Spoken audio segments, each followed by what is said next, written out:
Hi, Holyland Adventure TV. Kumusta po? Kumusta, host? Okay lang. Saan pang location mo, kabayan? Kumusta ka po dyan?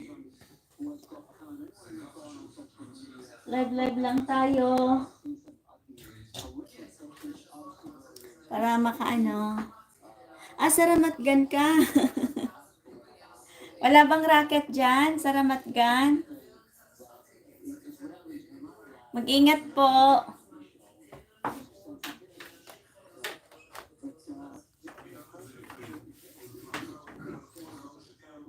Nakadikit na ako sa iyo kanakaraan. At titignan ko kung hindi pa ako nakadikit sa iyo.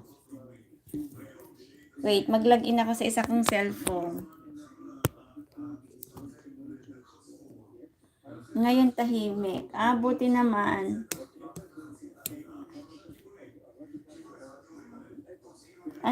Di pa ba uuwi? Dami nagsasabing, uuwi ka na ba? Hindi pa. Kagabi 11 na, boom. Wow. Talaga? Sa awa ng Diyos, wala naman po dito sa amin. Walang atrasan, host. Oo.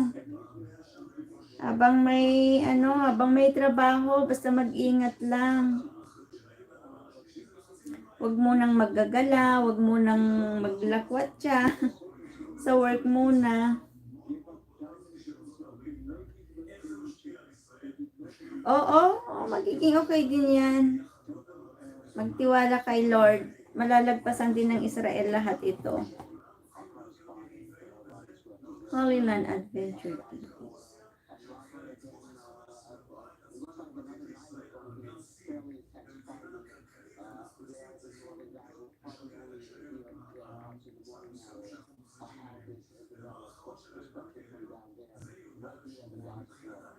Nakasubscribe na ako sa'yo.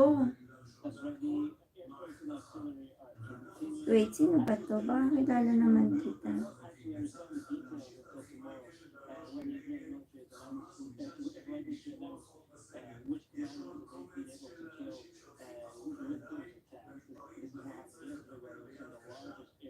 Dami mo ng subscriber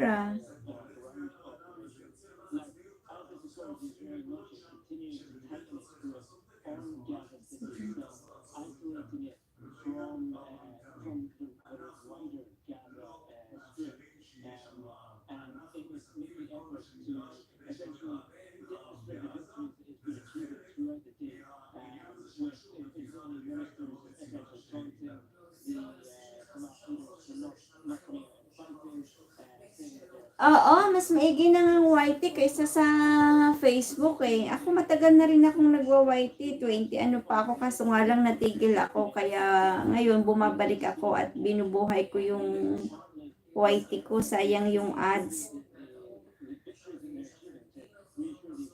Kaya bumabalik ako ngayon sa pagbabloging.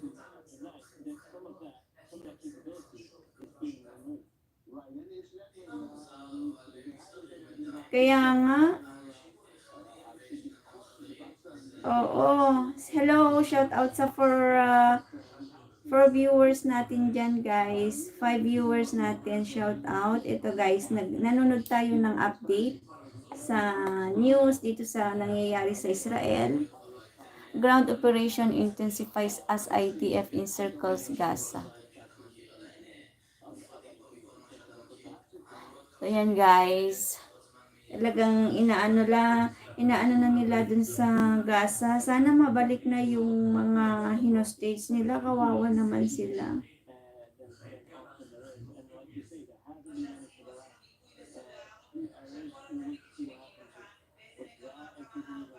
Ang dami mo ng subscriber. Hi, sis Simple Pinay. Kumusta? Ay, sis Hadasa. Isali mo sa prayers ang Israel, sis. Alam ko ano ka, Christian. Salang ko lang hanggang pagising ko mamaya. Oo, sis. Thank you, sis Hadasa. Bago mo bang bago mong channel? Nagbago ka ba ng channel? Walang magpakita sa hostage. Kaya nga, bakit kaya? Sana hindi pa sila nakaalis o talagang tinatago lang nila, no? Thank you guys sa 5 viewers natin. Mag-ano lang kayo, mag-comment lang kayo para mabalikan ko po kayo guys. Kasi active na ako dito sa YouTube channel ko. Lagi na akong nagla-live dito for updates sa nangyayari sa Israel. Kasi maraming lumalabas na fake news. Kaya dito na lang tayo sa news.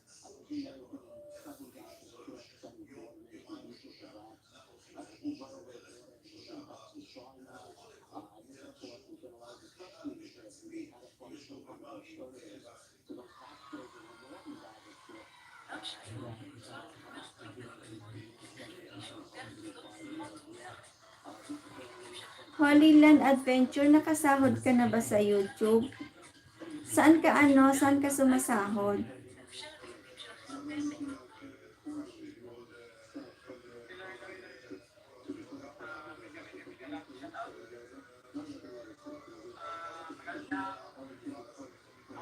Live pa ito?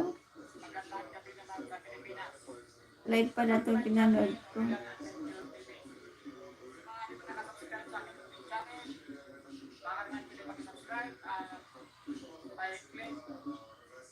Sa video tayo.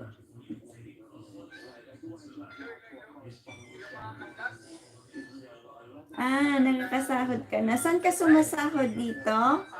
O sa Pilipinas?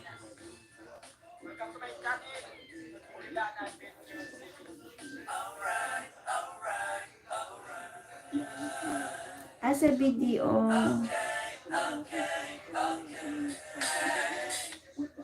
Gusto ko ngang baguhin yung AdSense ko. Paano na ba ang bago? Kasi dati dito ako sumasahod sa Israel. Ngayon, gusto kong ilipat sa Pilipinas. Paano kaya yun? Parang baguhan na ulit ako sa YT kasi ang tagal kong hindi nag-update.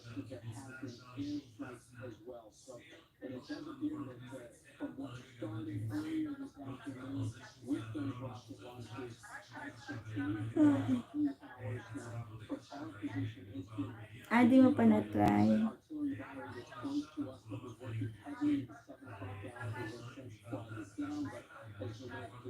Matagal ka na dito sa Israel?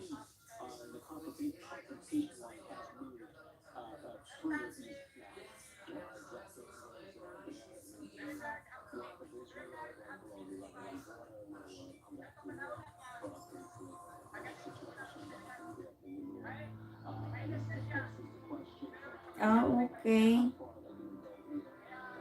Kaya sanay na sa gera. Matagal na po ako dito. Tagal na ako dito sa Israel.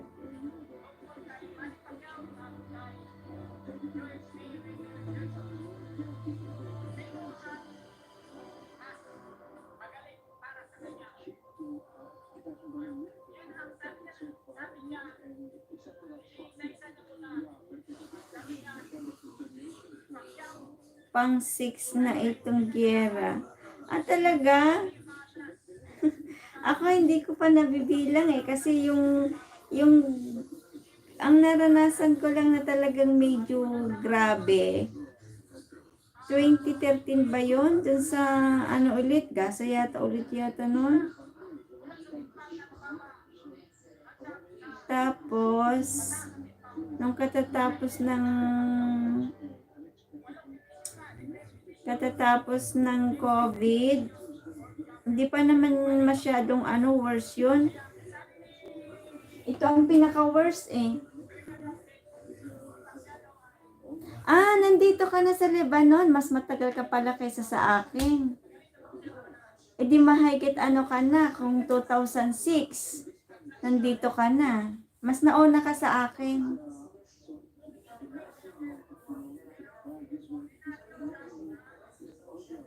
Kasi hindi ko naabutan yung Lebanon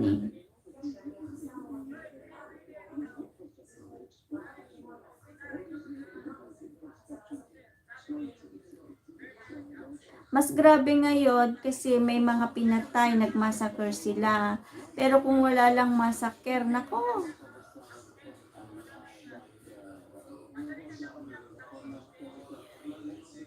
oo nga, ang daming namatay eh. Kakaiyak.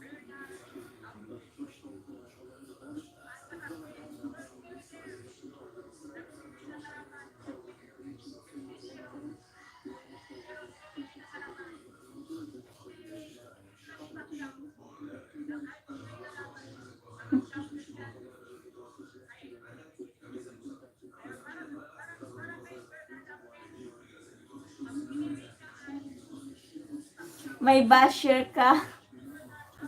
Nandito ako sa video mo, Holy Land. May basher ka.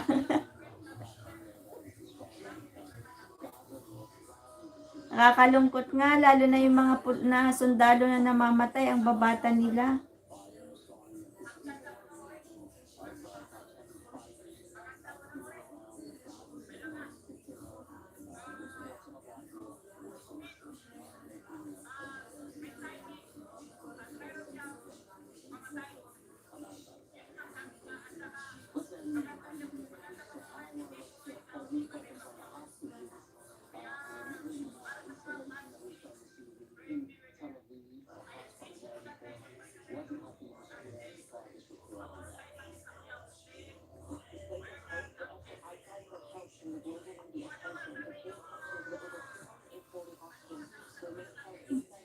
Marami kang basher.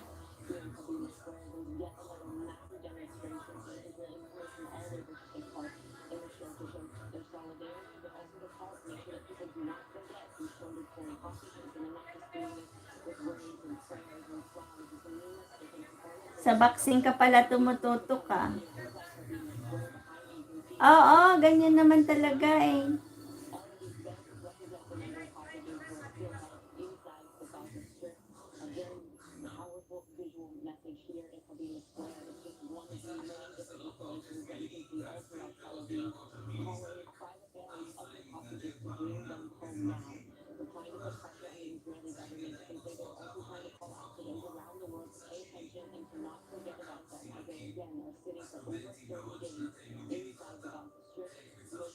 Oo.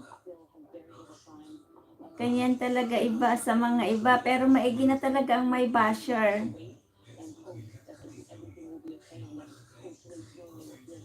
Ito, nung nag-umpisa ng giyera, nagla-live ako. Ang dami ko rin naging na subscriber. Kaya ito, inaano ko na, tinuloy-tuloy ko na.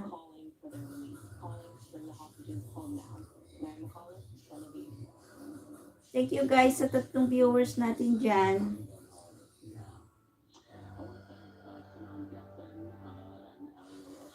Isa naman sa monetize na ako sa FB, kaso nga lang tinatamad ako dun kasi parang wala man lang walang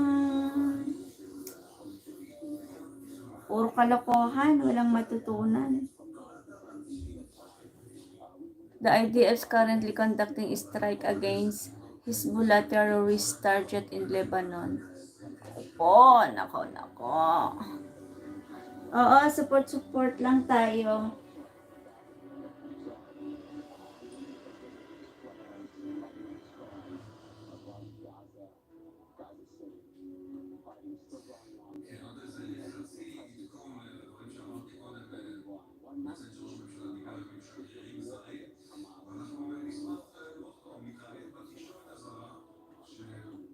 Kaninang mga hapon, merong dito. Oh, Hamas Fire 30.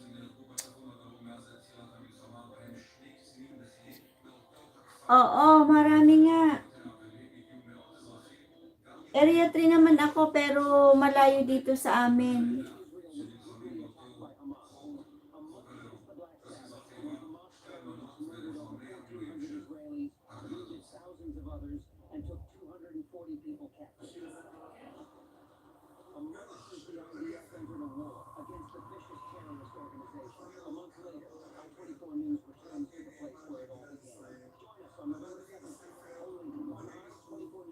Upper Galilee.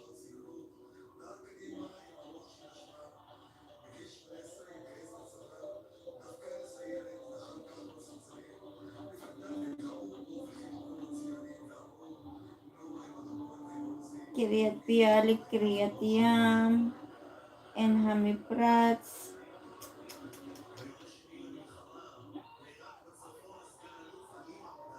Ako, wala, meron na rin sa ako. Ayan.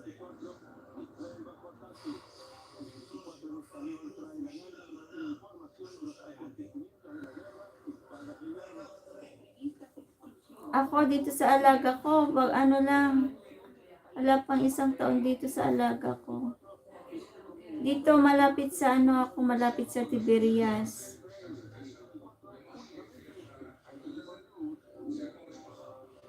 Sa center ako ng parang center ako ng galing. Oo, malayo-layo din naman sa awa ng Diyos. Pero may tension pa rin. Updated pa rin kami. Thank you guys sa 5 viewers natin dyan. Dati din mi sa Afula. Sa Afula ka.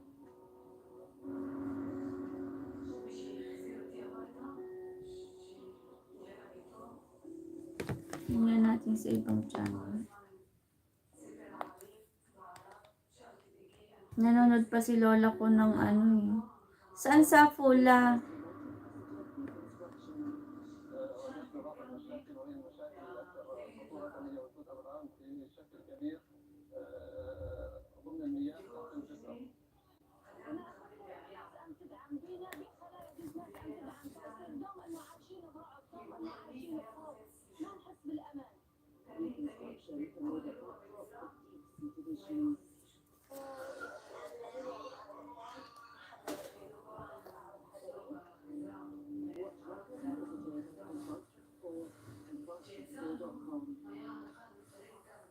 Hello, dinala si boss.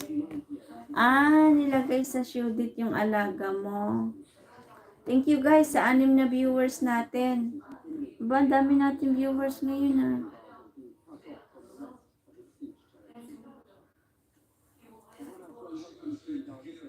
Ano kung makita mo ngayon?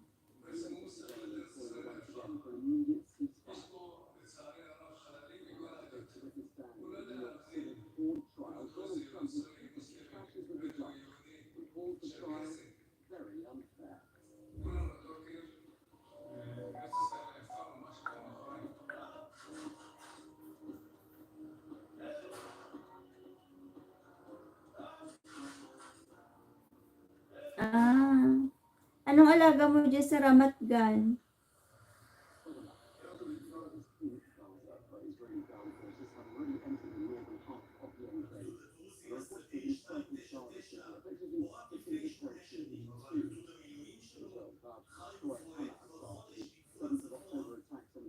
Ba, matagal ka na dyan. Marami na yung keset.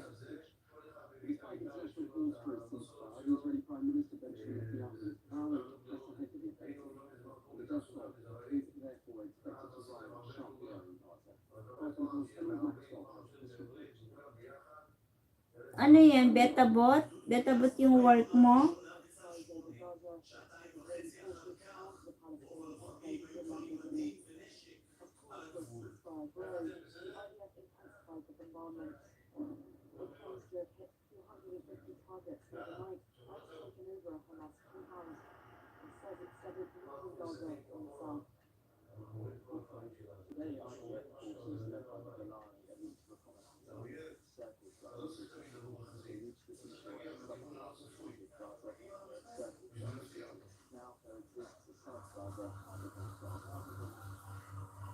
Naglalakad si boss.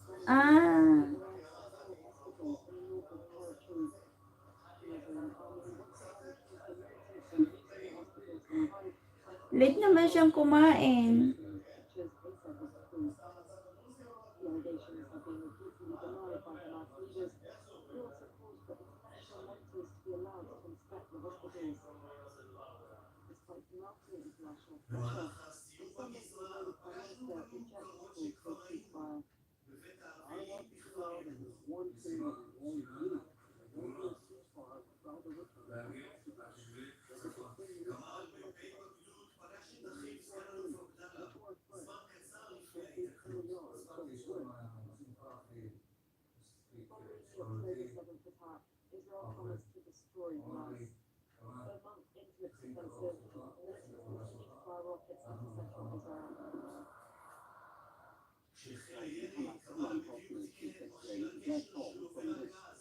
Sipos sa parang restaurant. Maganda. Maganda ang ano mo, work mo.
Bakit may naririnig akong ano?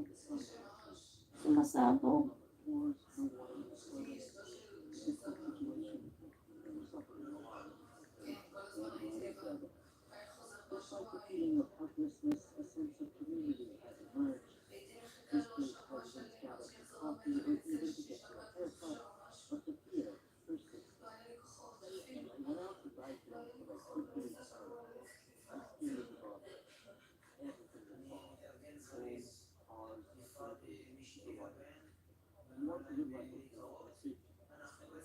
Kaya nga may naririnig ako dito eh.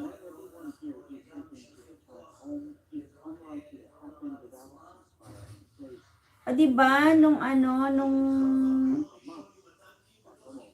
2006, wala pang Iron Dome noon. Kaya natamaan sa Haifa, natamaan dun sa may malaking post office sa Haifa. Tapos saan pang natamaan noon? Sa Rambam.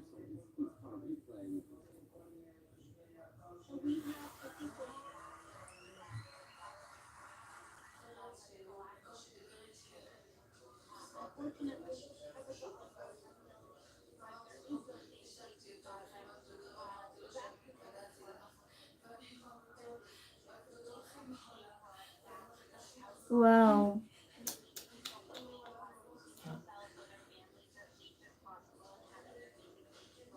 Kawawa din talaga ng mga kaso nga lang nagpapasakop kasi sila eh.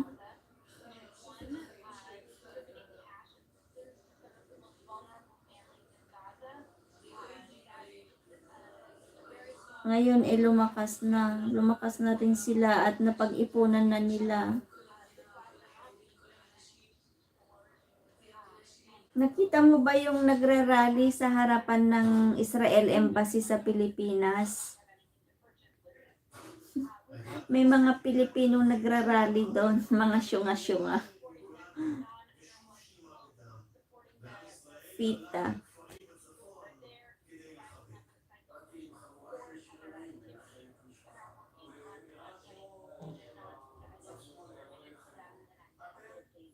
Oo, lumakas na talaga sila at syempre napag-aralan na nila.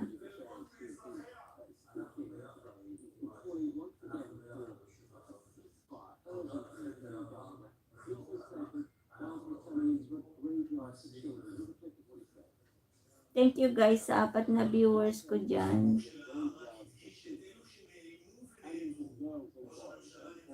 Mga mga kontra sa Israel, mga kampi sa sa kumakampi sa mga terrorist.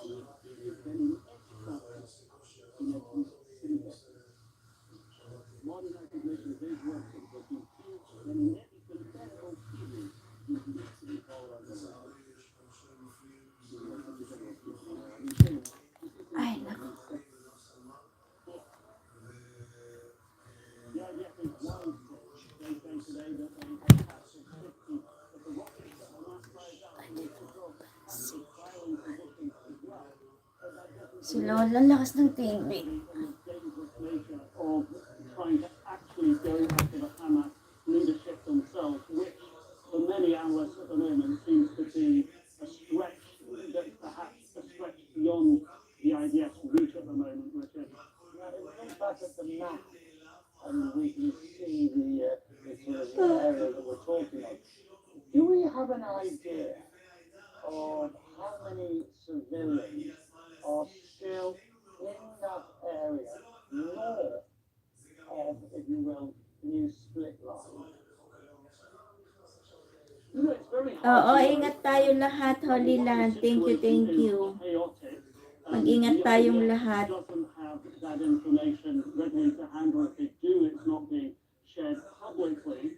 The best indications we have come from the UN Sige, agencies thank on you the sa ground that pagtambay. Hamas is not making those figures clear either, because if they were to say all the civilians had gone from the north of Gaza, then that would make the IDF's operation much more straightforward. So we're unlikely to get a clear answer from the IDF on that. But if we listen to what the UN has said, they said initially there were about 1.1 million civilians living in the north end of Gaza.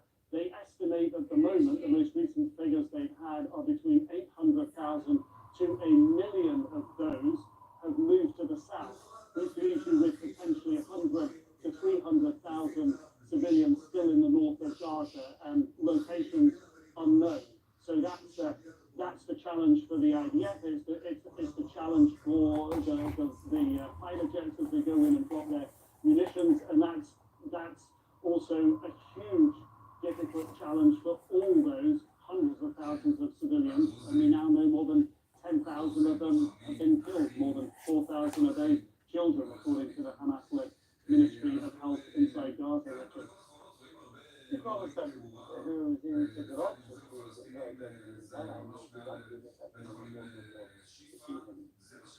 High stakes, high drama in the New York courtroom. Donald Trump is on the stand in his civil fraud trial. So far, he's been judged for the U.S. level, and he's slammed the proceedings. The first time the former president has publicly testified in any of the cases against him. Prosecutors in New York accuse him of inflating the value of his property for financial gain. Leaving the courtroom during the lunch break, he didn't speak every day. You see, there you go, thumbs up. But before he went into court to give evidence this morning, he said this. It was very important. But in the meantime, the people are free. They understand it, they see it, and they don't like it. They don't like it.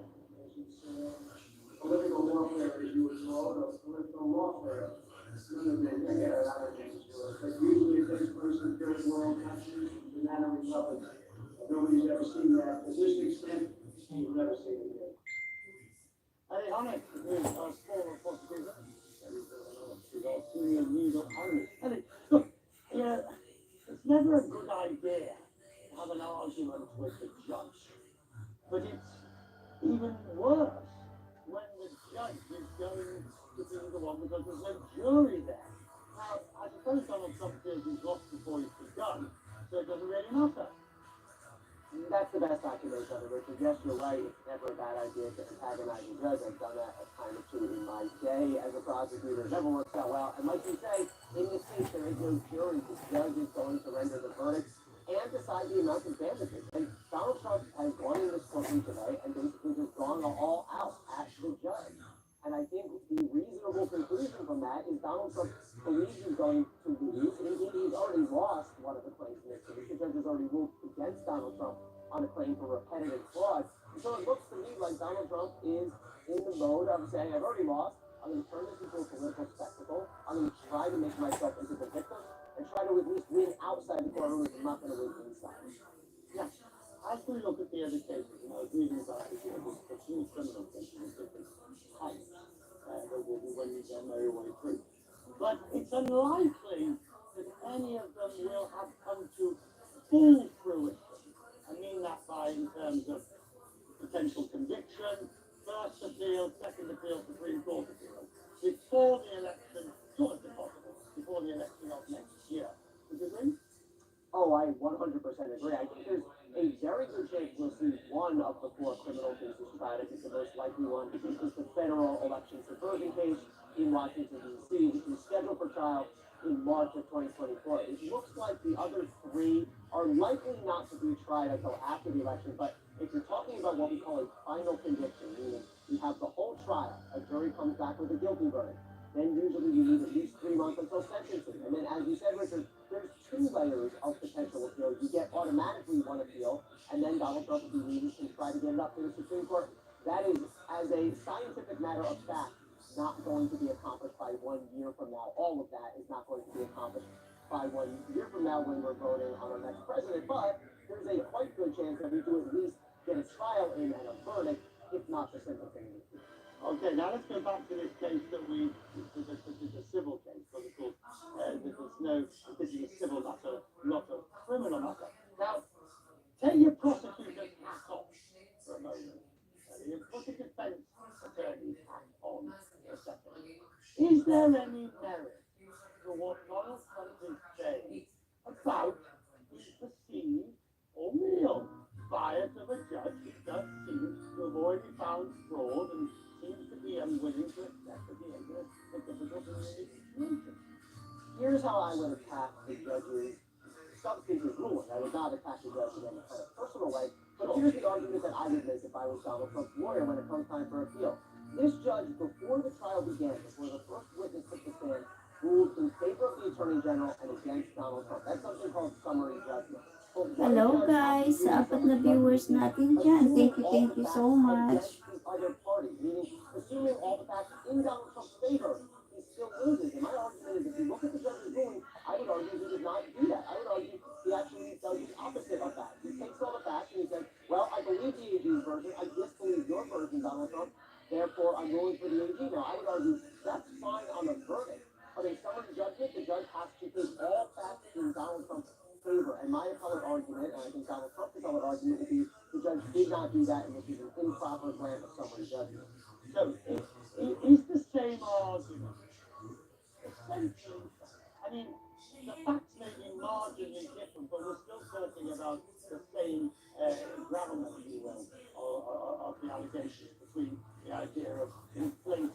The judge has already said, you've done it. I found enough of all of this elsewhere in relation to that case. Are we literally going through the motions? No, I mean, there are still 6 other claims that are being adjudicated, but the most important thing, Richard, is the judge is going to ultimately decide the amount of damages here. Now, the Attorney General has asked for up to $250 million in damages, and so what the judge is going to have to do when all the evidence is in is go through and say, well, he's already, like I said, already decided against Trump and decide how much damages there were. That could be anywhere theoretically from 0 up to $250 million. So there still are real stakes here. Also at stake is Donald Trump's business certificate, his ability to continue doing business in the state of New York, and as a practical matter, it makes it difficult if you use your certificate in New York to do business elsewhere. So there still are real stakes there to be shown. Great for you. As always, sir. Thank you. The UN Committee has released an open letter demanding a ceasefire in Gaza. They say enough is enough. Mary Laura is one of the UN officials who signed that letter, and there she is. She'll be talking with me after the break. Let me see.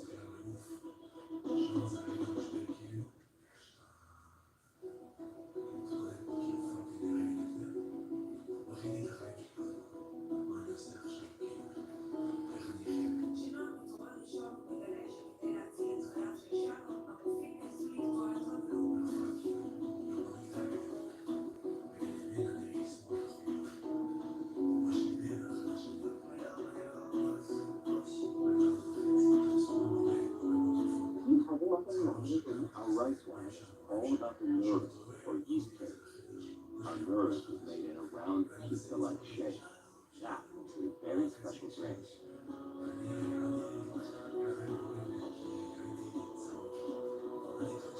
You must step on it with your feet to push out all of the air bubbles in the dough. It makes it more glutinous and helps an even flouring of yeast. In South Korea, we are the only ones who make these noodles in this shape using traditional methods.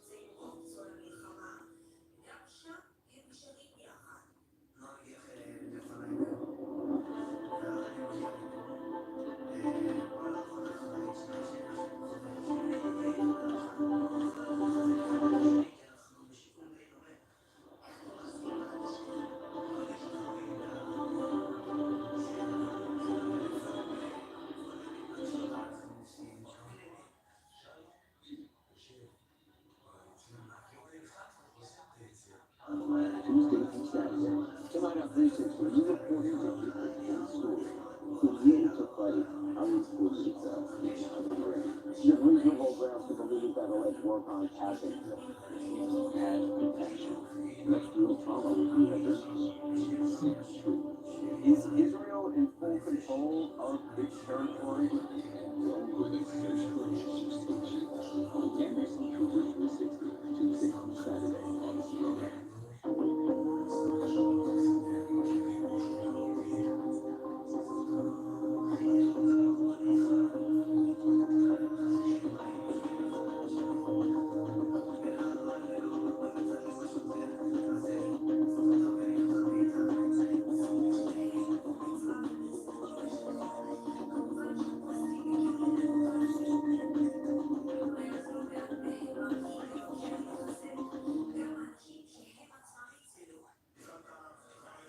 The United Nations continues its call for a ceasefire in Gaza as the Palestinian officials in Hamas control Gaza say the deaths, the number of people who died, is now more than 10,000. In a press conference earlier, the head of the UN, Antonio Guterres, called on the international community to, in his words, stop this inhuman collective suffering, and the effort to send them into an open letter to the Israeli Commission. That letter finished with, it's been 30 days, enough is enough, this must stop now. Mary Lawless, the UN Special Rapporteur on Human Rights Defenders, signed the letter, Georgia Contribution, in Georgia. Thank you.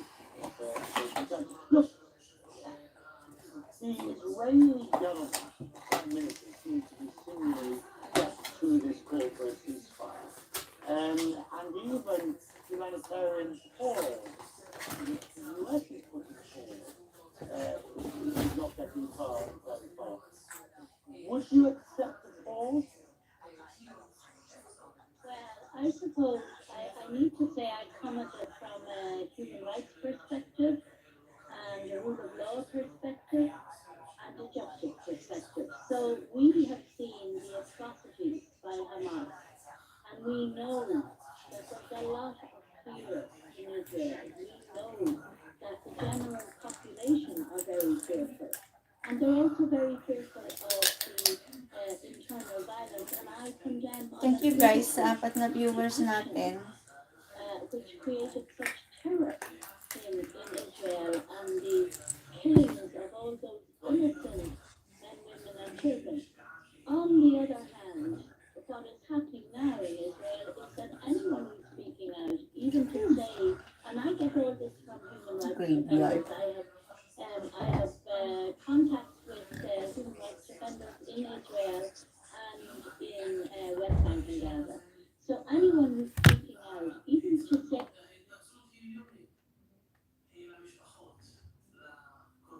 were not released to the world, and they're just shown in very controlled environments, like recently two members of parliament. The Knesset physician had to sedate some of the parliament members before and after watching those images that have not, most of them have not reached the public. But again, to them, these are, the colleges today are filled with young brats, I think I can say brats, that really believe that if somebody argues with them with fact, just argues with them, or presents a fact they don't like, then they are also unsafe and they need to run away and cry to mommy. This is what we have today. So when somebody manages to frame the picture in a binary way, because that's what all they can handle, they always need an evil side and a good side. There is always Darth Vader and Luke Skywalker, and these are the big ones, these are the strong ones, and these are the weak ones, and therefore by definition you are the Darth Vaders. That's the depth of what we've been dealing with here.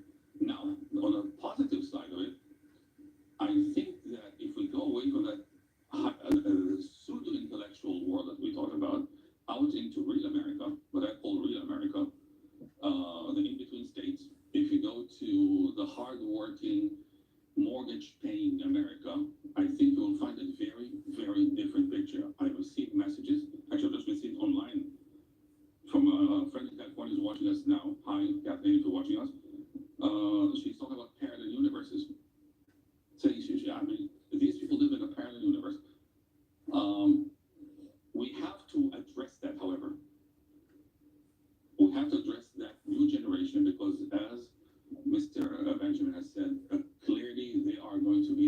charge. But something happened to people once they start paying mortgage. And all of a sudden, maybe something will change by the age of 30, 32, 35. I don't know. Again, I'll say it again and again. Hamas videoed this, and a generation that spends a lot of time on TikTok, Speaking facts, that's a problem. on cell phones, on videos.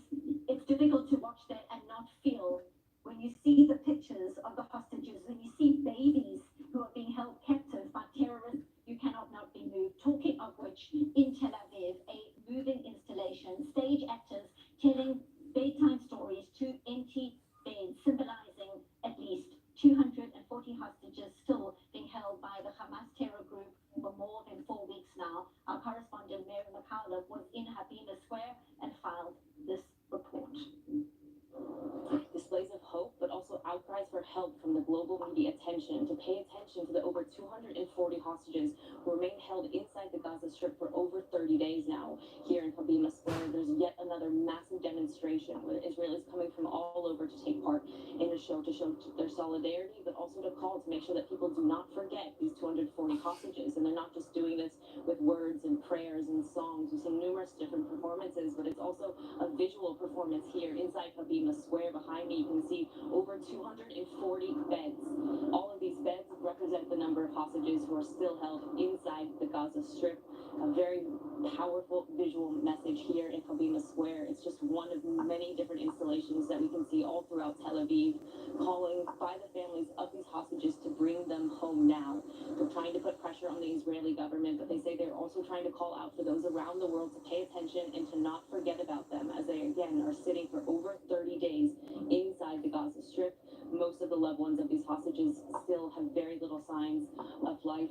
If they're alive, any messages of hope coming from within, most are just left to wait and hope that everything will be okay, and that hopefully soon they will hear some kind of message from them or any kind of sign. But for now, they're taking comfort in the comfort of others and solidarity that they're all coming out to show one another, to stand hand in hand together as Israelis, calling for their release, calling to bring the hostages home now. Mary McCullough, Tel Aviv. Heartbreaking. Guy Trail, a quick update. We've got a few seconds. Yes, we're getting news out of Gaza. The IDF activity there is ongoing. We know flares up in the air next to the Shifa hospital. We can see that image right there on the screen. And this is nighttime already, after nightfall, and the skies of Gaza are being lit up with those IDF flares as that IDF ground operation continues. We'll have more information about what's going on there very soon. Guy Israel, thank you. A very quick break. When we get back, our loading coverage continues. Stay tuned. This is Breaking News Edition.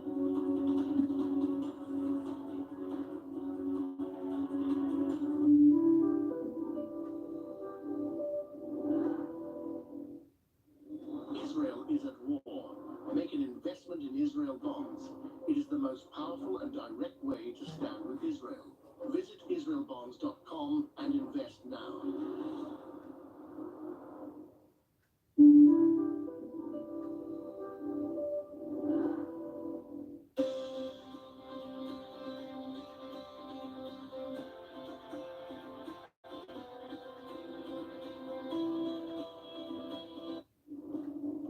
Over 1,300 people murdered and more than 3,000 injured, and the war with Hamas continues.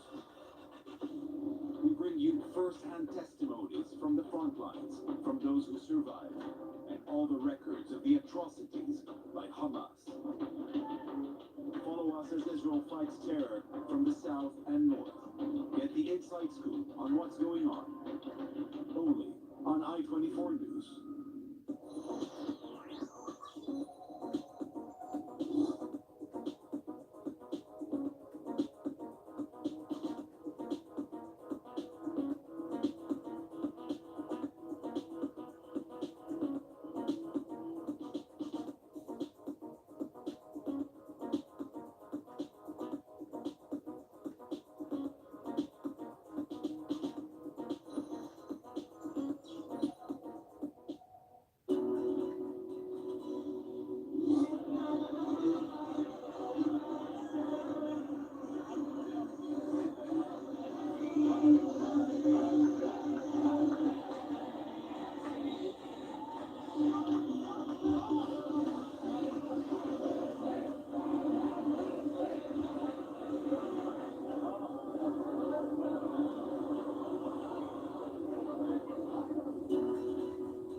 continues. I'm Denise Levine coming to you live from Tel Aviv. It's day 31 of the war, and the IDF is continuing with its operation to eliminate the Hamas terror group inside Gaza, following the Hamas killing rampage in southern Israel on the 7th of October, in which more than 1,400 people were killed, many at a music festival, many inside their homes. The Hamas-run health ministry in Gaza claims that the Palestinian death toll from the IDF retaliatory response is at more than 10,000. These figures cannot be independently verified and do not distinguish between civilians and terrorists. The number is also including those killed by Palestinian rockets that misfired and landed inside Gaza. Now, earlier on Monday, the IDF reiterating its call for Gazan civilians to head south of Wadi Gaza as the military opened a humanitarian corridor for civilians. Let's take a listen. أنا موجود في شارع صلاح الدين جنوب حي الزيتون. إحنا اليوم فتحنا شارع صلاح الدين كممر إنساني لمواطنين شمال القطاع. أنا بطلب كمان على كل مواطنين شمال القطاع ومدينة غزة انزلوا جنوب وادي غزة. شمال القطاع ومدينة غزة هي منطقة خارج، منطقة خطيرة جدا. حماس المشغل الإرهابي بيستغلكم كضروب بشرية. انزلوا جنوب قطاع، انزلوا جنوب وادي غزة. نحن بنعطي السماح لإدخال المساعدات الإنسانية لجنوب وادي غزة. So let's find out the latest on the ground. We go to our correspondent Robert Swift. He joins us from southern Israel. So we know sirens were sounding earlier in several communities in the south close to the border. Also, the IDF saying it's captured a Hamas stronghold in Gaza, striking 450 terror sites in the past day. What update can you share right now where you are? So I'm speaking to you from the same location that I filmed at a couple of occasions, and one of the things that strikes me is although the Israeli attacks are continuing, we're hearing artillery, we're hearing drones, and airstrikes. What's noticeable is that they're more distant from us than they have been in the past. That's because the Israeli military is advancing into the Gaza Strip. The sound of drones is a little bit more distant, and although we're able to see artillery bombardments, there was just a few minutes ago, there was what appeared to be a barrage of airburst artillery munitions going into the distance, the buildings behind us. They were much more distant as the Israeli military continues to advance into the Gaza Strip. Now, it is attempting to cut off Gaza City from the remainder of the Gaza Strip in order to essentially isolate the Hamas fighters that are in there, to prevent them from escaping and to prevent others from reinforcing them. And as part of that, the Israeli military have published some information today, videos and photographs of rockets that they captured. You mentioned that there were several rocket attacks. In Gaza, the organizations in Gaza continued making rocket attacks, but the Israeli military is doing what it can to prevent that, and they showed off some of these rocket sites that they captured today. Rocket weapon systems that were pointing northwards towards Ashdod and Ashkelon. It's been noted. And now if you'll see behind me, there is yet again the Israeli military are launching flares up into the air. We've seen this a couple of times, and this is essentially them looking to illuminate the ground underneath, likely so that they can spot for targets as they continue to hold that ground with infantry and with armored units there. One certainly gets the sense that this operation is intensifying. The IDF also saying, Robert, that it had killed the commander of the Hamas, the Air al-Balagh battalion, in an overnight airstrike in the Gaza Strip, while al-Asfa and other commanders as well. Talk to us about the operations you are hearing. As you say behind you, you can see those flares. We can see them behind you as well. The operations are complicated because of the tunnel infrastructure underground, as well as the fact that Israel has to be aware and cognizant of the fact that there are hostages being held somewhere across Gaza, more than 250 known hostages at this hour. Absolutely. So Israel's Defense Minister Yoav Gallant made comments regarding the fact that the Hamas commander on the ground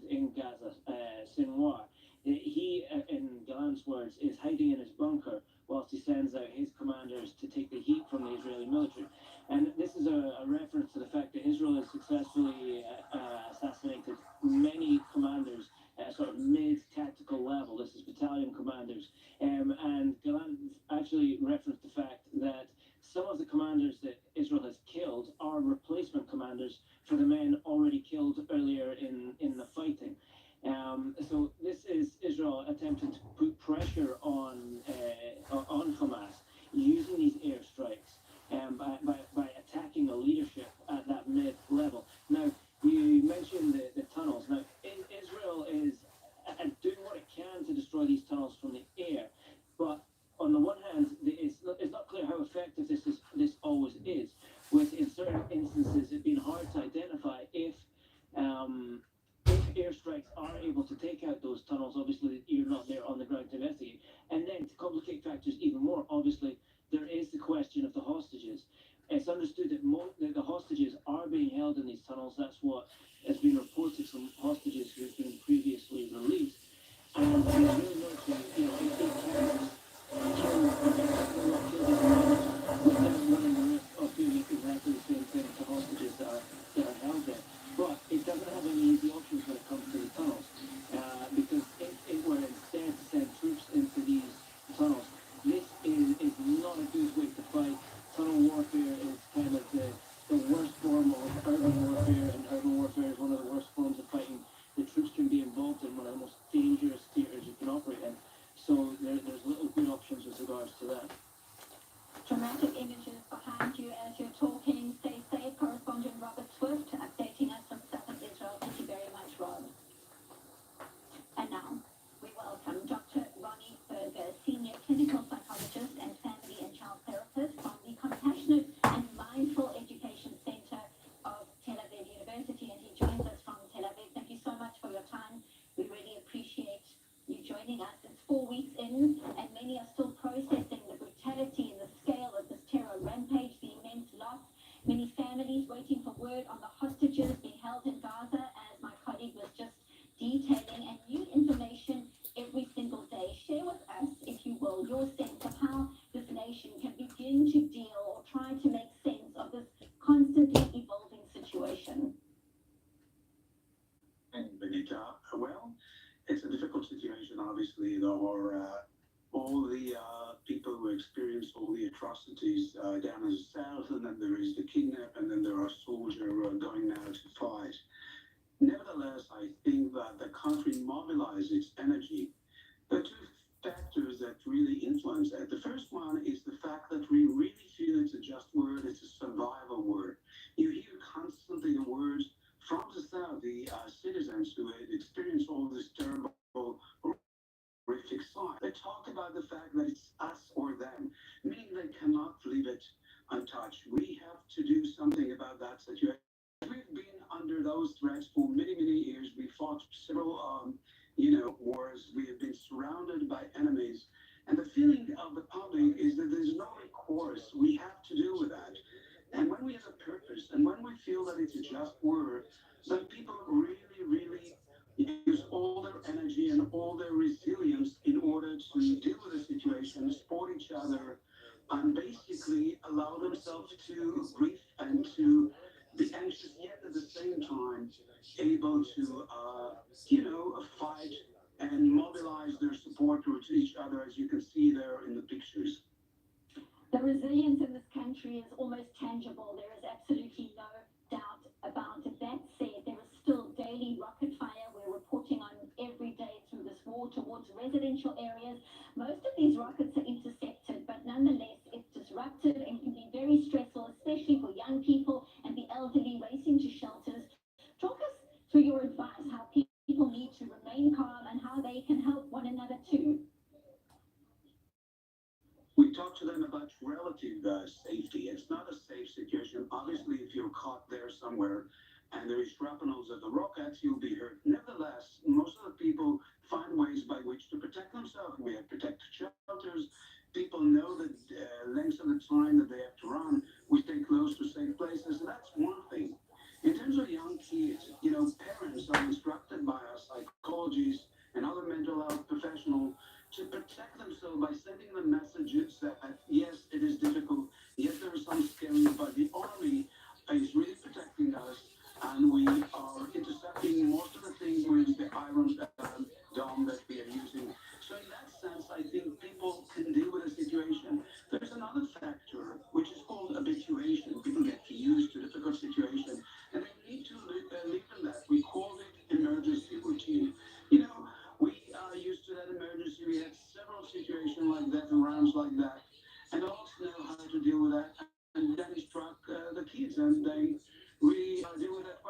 elderly, I think, that have been really used to all kind of situations. Some of them are Holocaust survivor.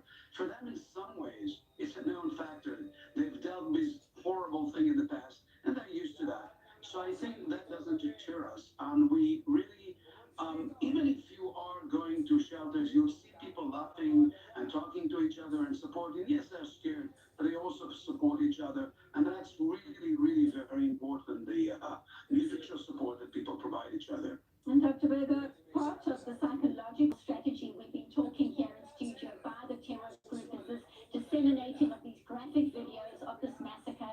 Seeing these recurrent images obviously can spark nightmares for people of all ages, frankly. What are the long-term impacts of this kind of trauma, seeing repeated images like this?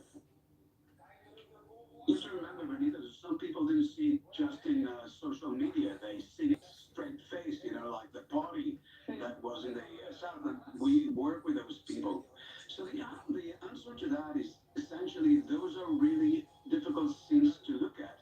And occasionally people have nightmares and flashback, even if they didn't weren't in the place that all of this happened.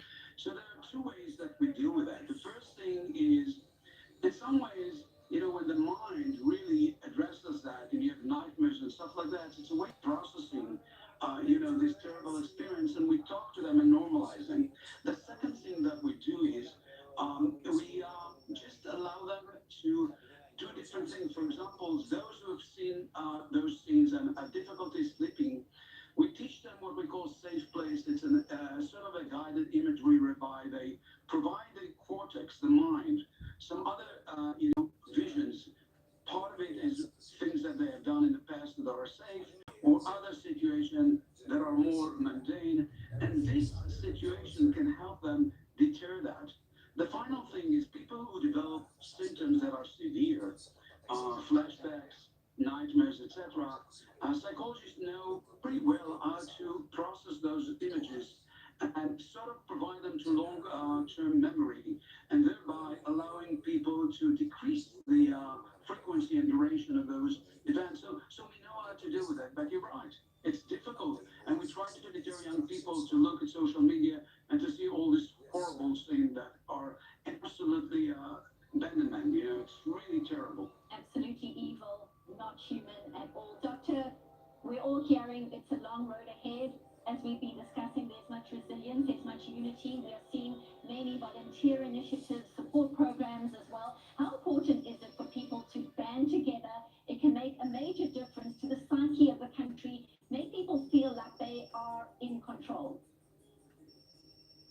This is absolutely important. And there is one factor that really prevent post-traumatic symptoms is social support. Social support has two factors. First of all, everybody share the same fear and the same concern. Second, they really help each other. And when people really get closer together, hug each other, be kind to each other, we see a lot of this phenomena in the society, from flags that are being held on the street to people who come to other people, get elderly and help even people that have dogs that cannot get their dogs out, send, packages that you can see in the photographs for the soldier. All of this is really important, both for the unity of the people as well as individually.